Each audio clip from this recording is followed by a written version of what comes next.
Soal berikutnya, kita baca sebuah tongkat homogen dengan panjang 40 cm, ini panjang tongkatnya 40 cm dan massa 3 kg.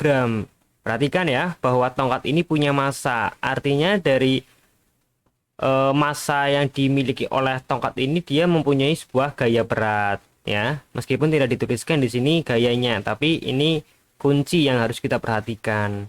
Pada salah satu ujung tongkat diberi beban. Ini di salah satu ujungnya ini dikasih beban dengan masanya 2 kg, sedangkan ujung lain dijadikan sebagai tumpuan.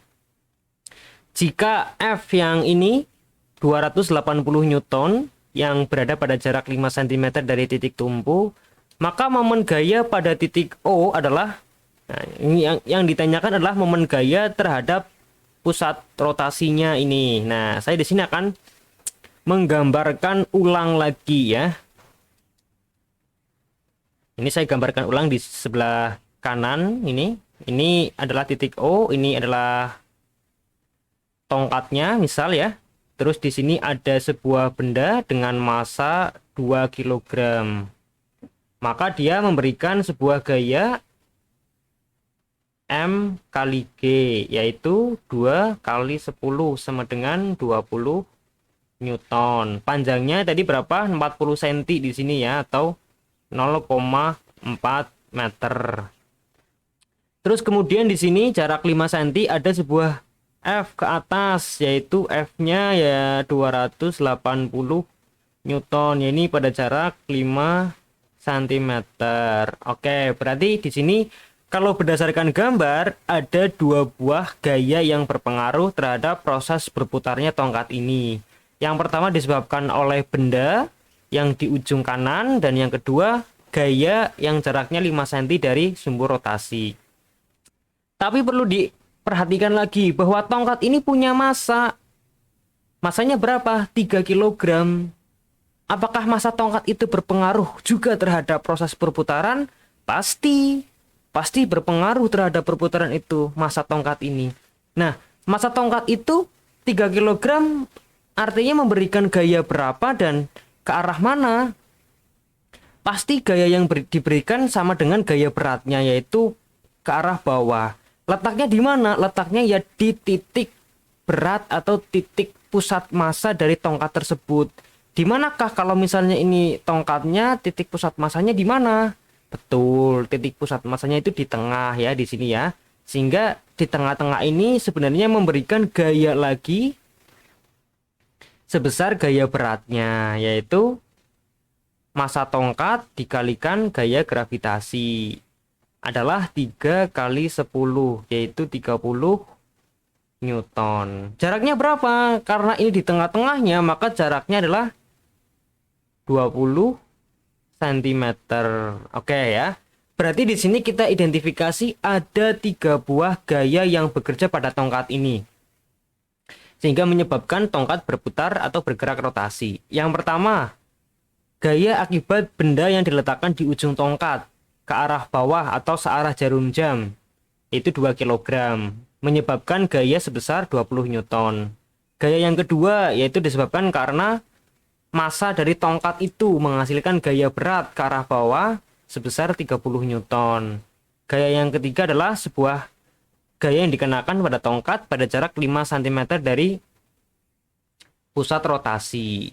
Nah, maka momen gayanya ini bisa kita cari dengan persamaan. Nah, ini misalnya saya tuliskan ini F1 ya, ini F2, dan ini F3 biar gampang menuliskan di persamaannya.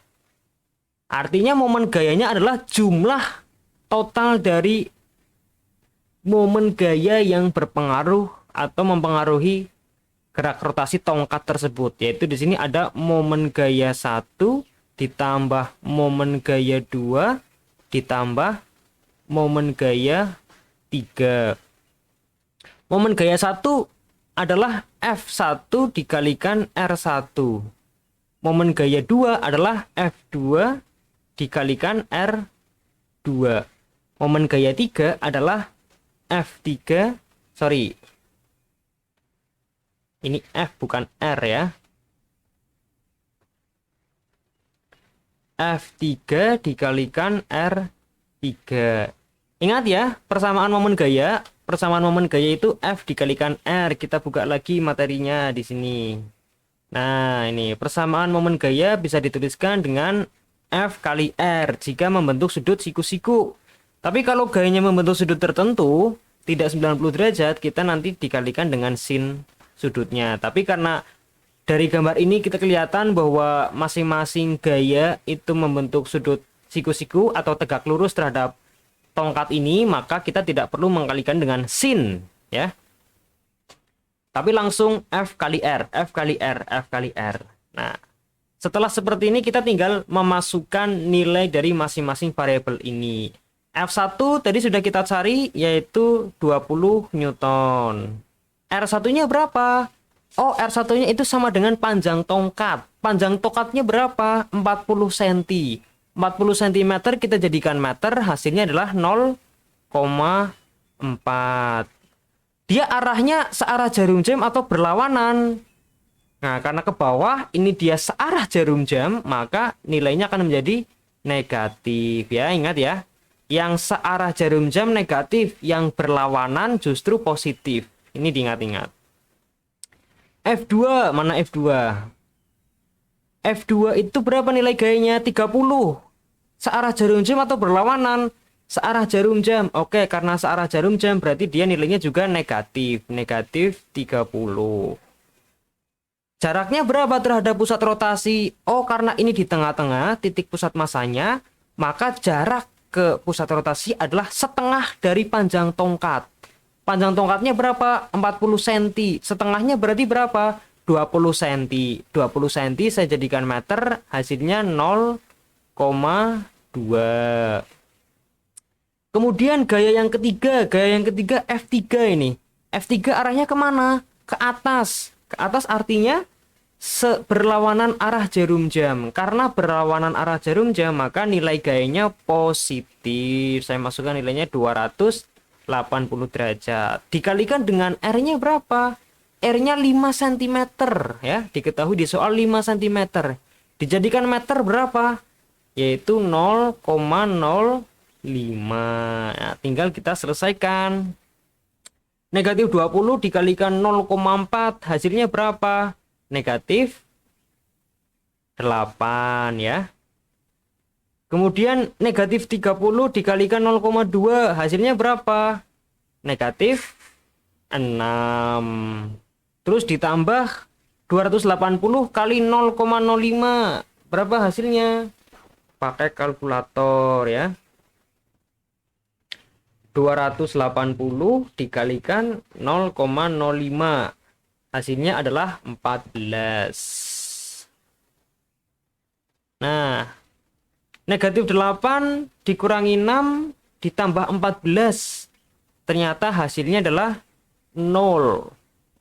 Satuannya apa? Satuannya adalah kilogram sekon kuadrat ya. Meter kuadrat per sekon kuadrat. Inilah momen gaya total pada titik O, yaitu 0. Apa artinya kalau momen gayanya 0? Kalau momen gayanya 0 artinya tongkat ini tidak melakukan gerak rotasi. Jadi tongkatnya itu diam ya, tidak melakukan gerak rotasi.